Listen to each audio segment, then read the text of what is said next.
Welcome back to the Prepared Mind channel for some more opinion editorializing of what is going on out there. Hey, there is so much going on. It is absolutely incredible.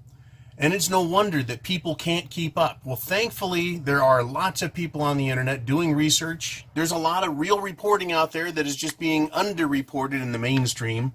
And there are people like you and me get to be the beneficiaries of all of this information. And then there's, this small segment, the prepper segment, me and you, that look at news a little differently, that want to digest it and understand it from a different perspective so we don't get sucked in, so we don't get fooled, so that we recognize what is happening and we can take proper action and incorporate this into our plans.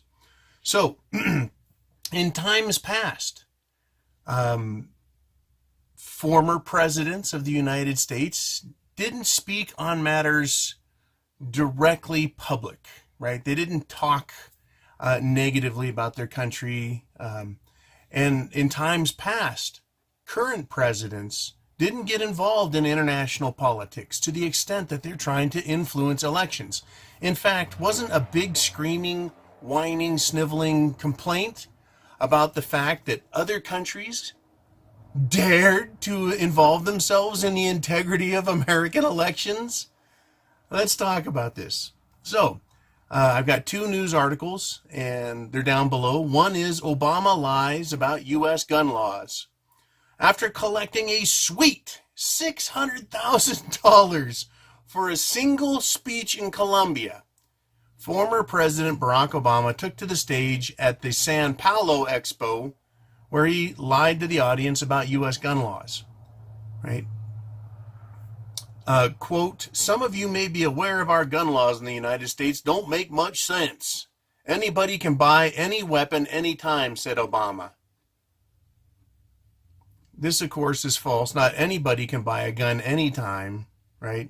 There's restrictions. He went on to say, without much, if any, regulation, they can buy it over the internet. They can buy machine guns. He used the term machine guns, right? A federal firearms dealer has to be involved in anything. What's important to note here is that Obama is still out there. And Obama is still selling his version of reality. He is still selling to the world this notion, right, that guns are bad, that people shouldn't be free, that government is good and it makes great decisions, and that you can trust people like him to tell you the truth. Absolutely amazing, is it not? What they want, people like Obama and his ilk, is they want the world to hate you, to hate our Second Amendment, and not understand that it's in place. And I believe, that Americans should be able to buy machine guns easily, because not all Americans are criminals, and guns don't make you behave like a criminal. In fact, guns typically cause people to act more responsibly, not less responsibly.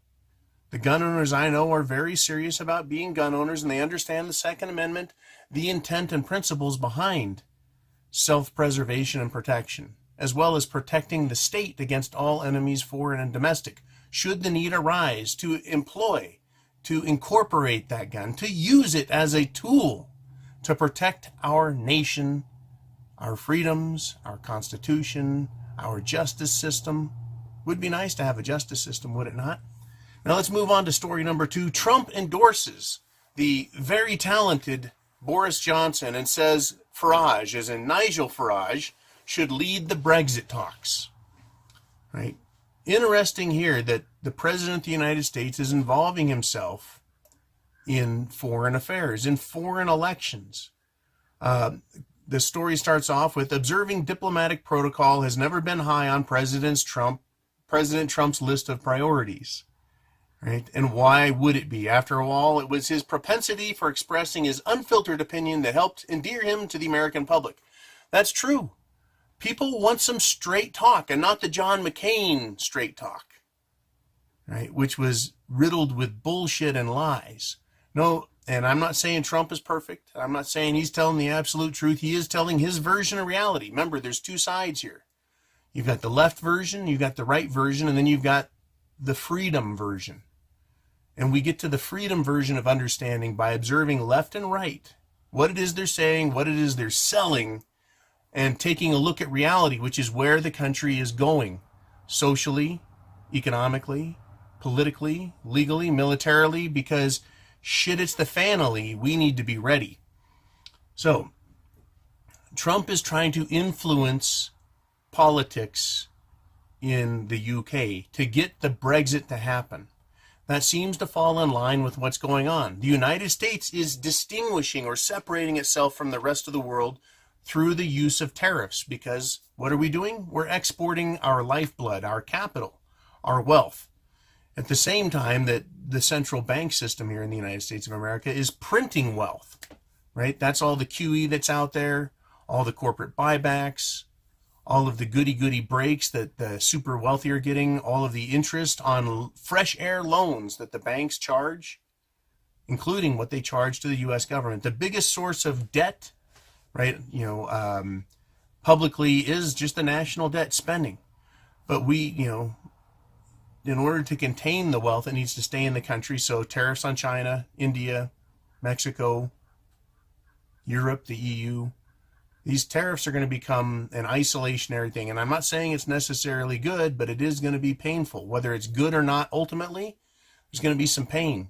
The UK wants to separate itself away from the EU, distinguishing itself. And the EU is threatening.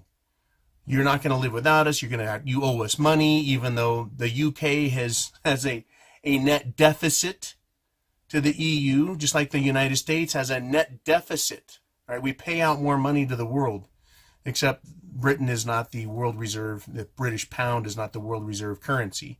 Still, this isolationism and nationalism is happening. It is more than just a trend. It is more than just a political movement. It's an effort by a sector of the powers that be to take that lane, to take that course of action, right?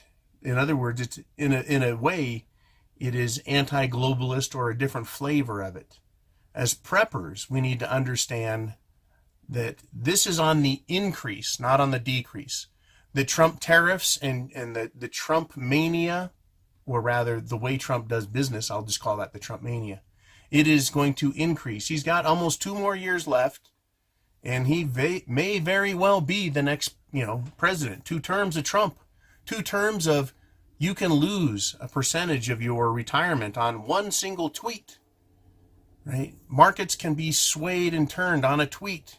We could have 6 more years of that.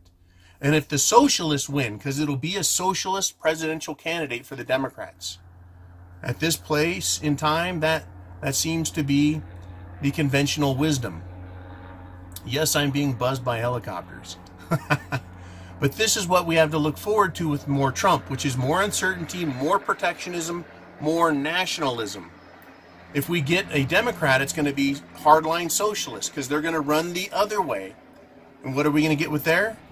More entitlements for the underprivileged, and more taxes for you, more restrictions for you, more gun control for you, because they're going to continue with their narrative, which is your right to speak, your right to defend yourself and your nation, and your money. None of those are your rights. Those are privileges, and they'll take them back. That's what we get to look forward to in the next couple of years. Do you want this kind of pain, or do you want that kind of pain? Do you want a little here or a lot with socialism? Right? And it's what a crazy world, right? As an American, as a constitutionalist, I just want to be left alone. I just want to be more free instead of less free. I want to be less taxed instead of more taxed.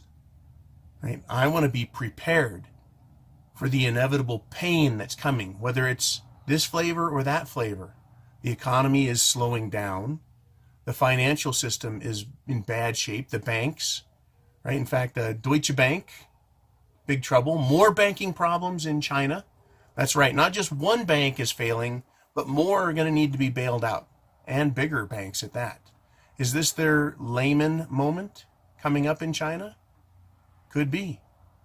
Could be. And then European banking problems. That's just the banking. How about the monetary problems? Yeah. Right? Currency valuation. What's it based on? What is the foundation of our money?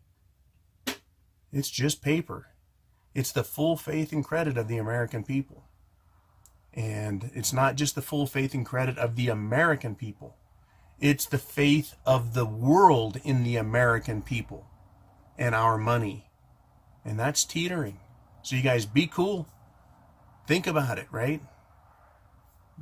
Left, right, left, right. It doesn't matter what flavor. Shit is going to hit the fan. You guys be cool. Semper Fi. And Godspeed to all. Chance favors the prepared mind is yours. Oh, and don't forget, tomorrow, Tuesday, 11 a.m. Pacific Standard Time, live chat on Patreon. Send in your questions, right? And we will get to them and talk about what the hell is going on. Anyways, live chat on Patreon, 11 o'clock, Tuesday, a.m. Pacific Time, only on Patreon for $2 a month. You get special interviews, you get live broadcasts, you get premium content every day, and you get news articles with commentary, and we have a lot more coming. You guys be cool. I'll see you then.